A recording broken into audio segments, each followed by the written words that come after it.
एक समय की बात है, भारत में एक राजा रहता था। वे अपने आप को बड़ा ही सुंदर समझता था और उसे अपने ऊपर बहुत घमंड था। वह घंटों अपने आप को शीशे में देखकर अपना समय गुजारा करता था और हमेशा सोचा था कि इस पूरे संसार में उसके जैसा सुंदर राजा कहीं भी नहीं है। वह अपने लिए सुंदर से सुंदर कपड़े और अच्छे से अच्छे जेवर बनवाता था और उन्हें पहनकर खुद को शीशे में देखकर बड़ा ही प्रसन्न होता था। उस राजा की सारी प्रजा उससे बड़ी परेशान हो गई थी, क्योंकि वह प्रजा की समस्याओं को सुनने के बदले प्रजा से यह पूछा करता था कि वह कैसा लग रहा है, और हर दिन एक से बढ़कर एक नए नए बालों के स्टाइल बनाकर दरबार में आया करता था, जिसके कारण उसके कान पूरी तरह से उसके बालों और जेवरों से ढके रहते थे और प्रजा की बात उस तक नहीं पहुंच पाती थी। इस राजा में एक कमी थी जो सिर्फ राजा के शाही नाई को ही पता थी। वह बात यह थी कि राजा के कान बिल्कुल गधे के कान जैसे थे और इसके कारण वह अपने तरह तरह के बालों की स्टाइल बनाकर अपने कानों को छुपाता रहता था। शाही नाई का नाम मंगू था। मंगू अपने परिवार के साथ जंगल के किनारे एक छोटी सी झोपड़ी में रहता था। उसके साथ उसकी पत्नी भी रहती थी, जिसका नाम था गंगा। मंगू को हमेशा यह डर लगा रहता था कि अगर उसने यह बात किसी को बता दी कि राजा के कान देखने में बिल्कुल गधे के कान की तरह है, तो राजा उसे जान से मरवा देगा और अगर उसे नाई के पद से हटा दिया गया तो वह अपने परिवार का पालन पोषण भी नहीं कर पाएगा, क्योंकि मंगू को राजा के सिवा किसी और से मिलने जुलने का या उसके बाल काटने का भी अधिकार नहीं दिया गया था। राजा के बाल काटने के बाद वे चुपचाप अपनी पत्नी के साथ गांव के किनारे जंगल में बनी अपनी छोटी सी झोपड़ी में रहता था।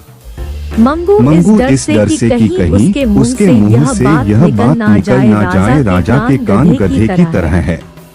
वह खुद भी किसी से नहीं मिलता था, यहाँ तक कि यह बात छुपाते वह ना ठीक से सो पाता था, ना ही खाना खा पाता था। वह बड़ा ही दुख भरा जीवन बिता रहा था। उसका ऐसा हाल देखकर एक बार उसकी पत्नी गंगा ने कहा, आखिर तुम्हें क्या हो गया है? जब से तुम शाही नाई बने हो, ना ठीक से खाते हो, ना पीते हो, ना ही कहीं जाते हो, ज्यादातर समय हमारे घर के पास बहने वाली नदी को देखने में बिताते हो। पहले जब तुम शाही नाई नहीं थे तो हम ज्यादा खुश रहते थे, कम से कम हम लोगों से मिलते जुलते और अपना समय खुशी से बिताते थे। नाई ने अपनी पत्नी से कुछ भी नहीं कहा। वह दौड़ता हुआ नदी के किनारे चला गया और वहाँ बैठकर चुपचाप पानी को देखने लगा। गंगा बड़ी परेशान हो गई और वह भी मंगू के पीछे आ गई। नदी के किनारे चारों तरफ इमली के पेड़ लगे हुए थे। बोली, मैं तुम्हारी पत्नी हूँ, आखिर क्या परेशानी है? एक बार बताओ तो मैं किसी को नहीं बताऊंगी, विश्वास करो। किसी को नहीं बताऊंगी। मंगू बोला, गंगा तुम्हें पता है हमारे महाराज के कान गधे की तरह है, लेकिन अगर मैंने यह बात किसी को भी बता दी तो महाराज मुझे मृत्यु दंड दे देंगे। मुझे समझ में नहीं आता कि कहीं मैं किसी के सामने यह बात बोल ना दूं, इसलिए मैं किसी से नहीं मिलता। लेकिन इसके कारण मैं बहुत दुखी हूँ, क्योंकि मुझे अपने मित्रों की बहुत याद आती है। मैं एक एक करके सबको खो रहा हूँ। और मंगू गंगा को पकड़कर रोने लगा। इमली के पेड़ मंगू की कही हुई सारी बातों को अपने अंदर सोख रहे थे। मंगू की पत्नी ने वादा किया कि वह यह बात किसी को नहीं बताएगी, लेकिन जल्दी ही वह यह बात किसी न किसी को बताने के लिए बेचैन होने लगी।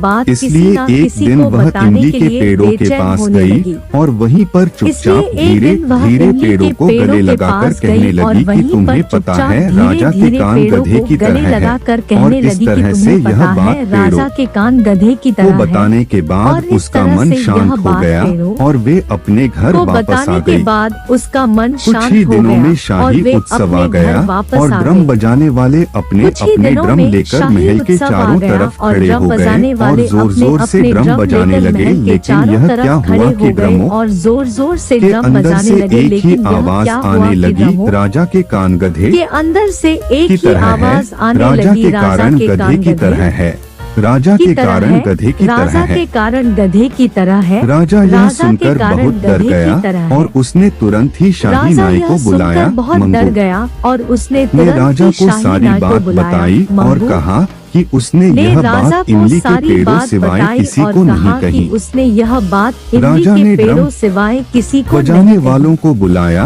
और राजा उनसे ने पूछा। ड्रम राजा को सारी सच्चाई बजाने का पता वालों को चल गया। बुलाया वे और जान गया उनसे कि पूछा। उसकी राजा को सच्चाई को सारी पेड़ों सच्चाई का पता चल ने गया। वे अपने जान अंदर गया कि सोख लिया उसकी और सच्चाई जब को उसे पेड़ों ड्रम बनाया गया ने तो ड्रम अपने की अंदर लकड़ियों सोख से यह लिया और आवाज जब उसे निकलने ड्रम लगी। बनाया गया तो इससे ड्रम की पहले कि लकड़ियों वह से नाई यह आवाज निकलने या ड्रम लगी। बजाने वालों इससे पहले कि को वह सजा नाई देता, राज्य के या मंत्री ड्रम ने बजाने कहा वालों इससे कोई फर्क को नहीं सजा पड़ता देता। कि राजा के राज्य कान के कैसे मंत्री ने हैं। कहा, अगर राजा इससे प्रजा कोई को प्यार फर्क करता नहीं है पड़ता कि और राजा उनकी के सारी कान कैसे मुसीबतों हैं। को दूर अगर करता है। राजा प्रजा को प्यार करता है राजा और उनकी सारी को सारी मुसीबतों बात को समझ दूर में आ करता गई है। और उसके बाद वे राजा संसार का सबसे को अच्छा सारी राजा बात बना समझ में और आ उसकी गई प्रजा और को उसके फिर बाद कभी वे कोई संसार दुख का नहीं हुआ सबसे और अच्छा किसी को राजा यह बना भी और याद उसकी नहीं प्रजा आया को कि फिर राजा के कभी कारण कोई दुख गधे नहीं हुआ और किसी की को तरह यह है। भी याद नहीं आया कि राजा हमें के कारण अपने गधे काम को दिल से और की अच्छी तरह है। तरह से करना चाहिए। हमें अपने तभी काम हम को लोगों दिल की से नजरों में और अच्छे अच्छी तरह इंसान से बन करना पाएंगे, चाहिए।